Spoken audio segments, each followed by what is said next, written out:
लेकर 1990 तक बॉलीवुड में प्रथा बनी हुई थी कि जब भी कोई हीरोइन सक्सेस की सीढ़ियां चढ़ने लगती है उसको दाऊद के पास जाना ही पड़ता था। और अगर वो दाऊद के पास नहीं जाती तो दाऊद का सिर्फ एक फोन उसका करियर बर्बाद कर देता था। ऐसा ही कुछ हुआ था माधुरी दीक्षित के साथ। माधुरी दीक्षित 1990 की धक धक गर्ल के रूप में जानी जाने लगी। घर घर में माधुरी दीक्षित का डंका बजने लगा।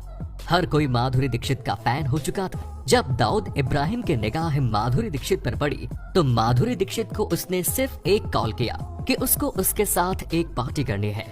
यानी कि आप समझ ही गए होंगे कि उसको उसके साथ एक रात बितानी है। दोस्तों, क्या आप दाऊद इब्राहिम को जानते हैं? नहीं जानते तो मैं आपकी नॉलेज के लिए दाऊद इब्राहिम का थोड़ा सा इंट्रोडक्शन आपको दे देता हूँ। 1980 से लेकर 1990 तक बॉलीवुड से लेकर मुंबई पर राज करता था दाऊद इब्राहिम। जी हाँ, दाऊद इब्राहिम का बॉलीवुड में बुरी तरीके से डंका बजता था और पूरा बॉलीवुड दाऊद इब्राहिम के नाम से दहल चुका था। दाऊद इब्राहिम के रहने का स्टाइल, खाने का स्टाइल, कपड़ों का स्टाइल यूथ के अंदर एक तरीके का फैशन बना हुआ था। हर कोई दाऊद इब्राहिम को कॉपी करना चाहता था। हर कोई दाऊद इब्राहिम जैसा बनना चाहता था। दाऊद इब्राहिम से बॉलीवुड बहुत डरता था क्योंकि वहाँ पर हर कोई जानता था कि दाऊद चाहे कुछ भी कर सकता है। दाऊद जब चाहे किसी भी हीरोइन को अपने पास बुला सकता था और जब चाहे किसी का भी करियर बना सकता था और जब चाहे किसी का भी करियर बर्बाद कर सकता था। माधुरी दीक्षित ने इसके लिए कर दिया इनकार क्योंकि माधुरी दीक्षित नहीं चाहती थी कि दाऊद इब्राहिम कौन है वो उससे अच्छे तरीके से वाकिफ नहीं थी, क्योंकि माधुरी दीक्षित उस टाइम सक्सेस की सीढ़ियां चढ़ रही थी और उनको आगे से आगे एक से बढ़कर एक फिल्म ऑफर हो रही थी, तो वो किसी से भी डरने वाली नहीं थी। पर जब दाऊद को उसने मना किया, दाऊद का दिमाग घूम गया। सिर्फ दाऊद के एक फोन ने माधुरी दीक्षित के करियर को हिला कर रख दिया। माधुरी दीक्षित की झोली में एक से बढ़कर एक डायरेक्टर की बड़ी फिल्में थी और जब दाऊद का फोन आया तो दाऊद ने सभी प्रोड्यूसर और डायरेक्टर को क्लियर कर दिया कि माधुरी दीक्षित को कोई कास्ट नहीं करेगा। अगर जिसने भी उसको कास्ट किया तो उसकी लाइफ खत्म।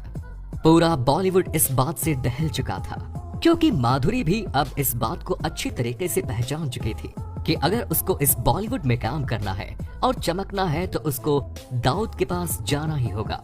दाऊद इब्राहिम 1995 में मुंबई की महारानी को अलविदा कहकर दुबई में बस गया और बॉलीवुड में जाने के बाद भी वो वहां से मुंबई को पूरा कंट्रोल किया हुआ था और वो जब चाहता एक फोन करता और पूरा बॉलीवुड हिल जाता।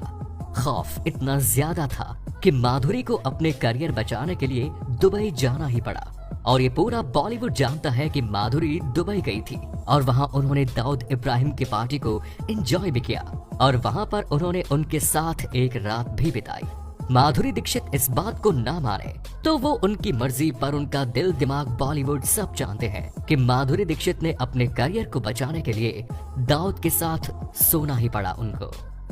दाऊद इब्राहिम दुबई से ही पूरे बॉलीवुड को कंट्रोल कर रहा था। वहीं से वो अपने ड्रग्स का कारोबार और भी ना जाने कौन कौन से गैर कानूनी कारोबार वहां से किया करता था और बॉलीवुड एक ऐसा निशाना था जहां पर लोग अपना करियर बनाने आते थे। कोई भी नहीं चाहता था कि वो पुलिस के मामलों में फंसे या कुछ ऐसा कारण हो जिससे उनका करियर बर्बाद हो जाए, इसलिए उन सबको दाऊद की बात माननी ही पड़ती थी। माधुरी दीक्षित ने उसके बाद भी कई सुपर डुपर हिट फिल्में दी। माधुरी दीक्षित का दिमाग एक तरह से सुन्न हो चुका था। क्या कहें कि दाऊद के बार बार फोन आने लगे। दाऊद को माधुरी दीक्षित इतनी ज्यादा पसंद आ गई थी कि माधुरी दीक्षित को बार बार दुबई की सैर करनी पड़ रही थी। माधुरी दीक्षित ने शायद सोच लिया था कि वो जल्द से जल्द इस बॉलीवुड को अलविदा कह देगी, पर हुआ कुछ अलग ही। माधुरी दीक्षित का फिर अफेयर चलने लगा संजय दत्त से और संजय दत्त पहले से ही ड्रग्स के शौकीन थे, तो वो कुछ ज्यादा दिन उसके साथ अफेयर नहीं रख पाए क्योंकि उन दोनों के बीच में आए दिन तनातनी होती रहती थी और संजय दत्त का ना जाने किस किस मामलों में नाम आने लगा।